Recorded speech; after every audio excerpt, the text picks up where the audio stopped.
If you're not offloading, then what are you doing? Just a simple flick of the wrist is all that you need. Launching the ball 10 metres with one arm into the breadbasket of your teammate. Oh, and don't forget, you can't look, you've got to be sitting on the floor and you've got to be facing the complete opposite direction. And Dylan Lance brought down by an ankle tap. Oh, it's brilliant for Steve Oh my word, that is incredible. I mean, that's a piece of cake if you ask me. And if rugby was a cake, offloading would be that cherry on top. It's that added bit of flair, a little bit of spice to the game of rugby. A mixture of skill and smarts, and it's often the Achilles heel when it comes to breaking down the most obscurest of defences. Quite frankly, the eighth wonder of the world, and most importantly, produces some of the most magical moments in rugby history. An offload is described as when the ball carrier is able to pass the ball to a teammate during the tackle. Essentially being able to free your hands through the tackle space and pass the ball to one of your teammates. So instead of going to ground and creating a new ruck, the ball remains live and play continues with no new offside line set. Traditionally, offloads were associated with the more handsome and skillful players in the back line. However, in modern day rugby that certainly isn't the case. If you can't offload as a forward nowadays, you may as well just give up those professional contract dreams. Although most forwards do look kind of like some sort of uncoordinated octopus when they do attempt an offload, they still should have the ability to release a slick pass through that contact zone. I mean, there is no better example for an offloading game than the World 15 versus Barbarians game that was played at Twickenham recently. There were offloads here, there and everywhere, but they were effective. They produced great looking rugby that ended up in try scoring opportunities. Let's take a quick look at an example from that game. In the direction of Charles Piatow. One of 10 siblings, the youngest, grew up in South Auckland. There's Nkosi to Semi Randrandra. Oh, there you go. There you go. That's what they came to see. Randrandra offloading the ball for the likes of Sabu Nkosi. Charles Piatow takes the high ball and the counter-attack is on. The ball is then shipped wide to the wonderful mystical beast that is Semi Randrandra. He draws in the last opposing defenders that are scrambling across the pitch and then produces a freakish one-handed offload. I mean, it looks simple, right? His teammate then has free range to run the ball in and score the try. His timing is impeccable with this.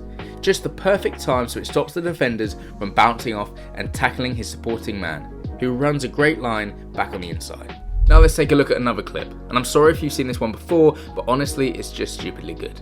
It might be the perfect example of why offloads can be so effective and show how they can make a defence look quite silly. This clip is of course from the 2019 World Cup, and it is New Zealand versus Namibia. I wouldn't be surprised if this clip is actually banned from being viewed or spoke about in Namibia, because it is that disgusting and offensive. I mean, the clip kind of speaks for itself really, so I don't even think I need to talk about it. Just sit back and enjoy. Smith. Perenara bustling his way through beyond the 10-metre line. TJ Perenara sells the dummy. Summer gets the ball away as well. Bridge brought down by Klim. Lovely break from Perenara, but once more they're on the move. Ioane has got it away. And now into the corner goes Perenara, tiptoeing his way down the touchline.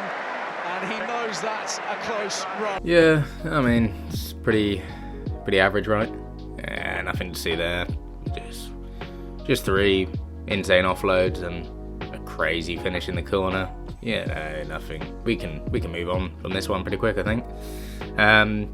Yeah, insane. Wow, what a try.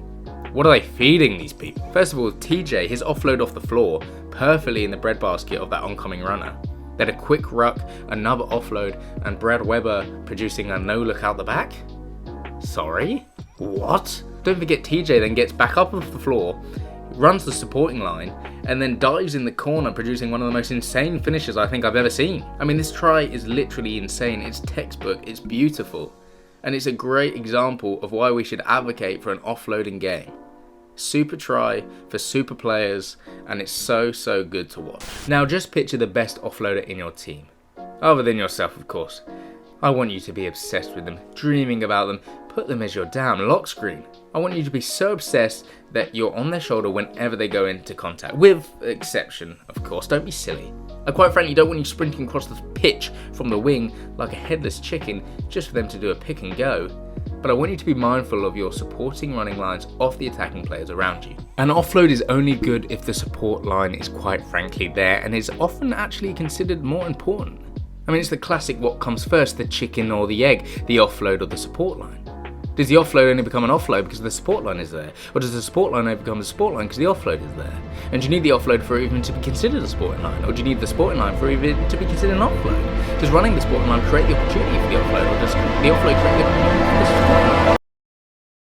But it really doesn't matter, as long as they're both there. Your supporting line needs to be well timed. Too soon and you've overrun the opportunity, too late and you're asking too much of your attacking player.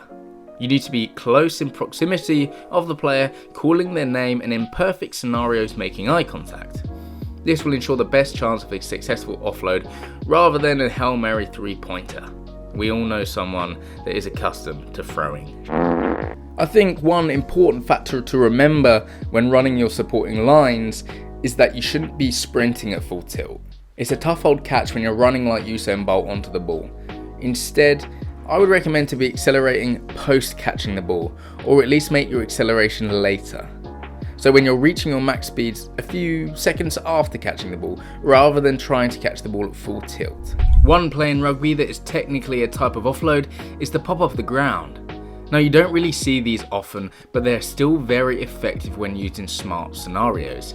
Essentially, they skip out the time it takes for the scrum half to dig out the ball at the back of the ruck and prepare their pass. It is a bit confusing because it kind of can seem like the attacking player is playing the ball on the floor, but as the World Rugby Law 14.5 states, when the player is tackled they need to make the ball available for play to continue, either by releasing, passing, or pushing the ball back in any direction except forward. Popping the ball off the floor to whoever is playing at 9 is a great way to keep momentum up in your attacking play, especially when developing a string of quick ball.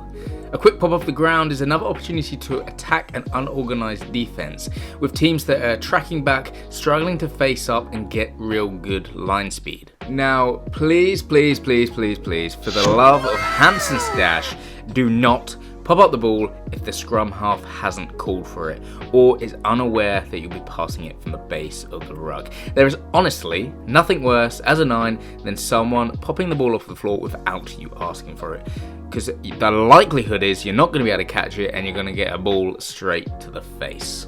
It completely catches you off guard. The 9 has the best view of what's surrounding the breakdown, so they should be the one that initiates the pop by calling for it. It gives them the best chance of catching the ball and producing high quality pass for the first receiver. Offloads are definitely skills that are learned in rugby. In my personal opinion, offloads are primarily based on nurture. I feel like the skill of an offload is definitely learnt. However, I do think that some players have kind of a natural ability compared to others. Some players just have that innate ability to know when to go for the offload.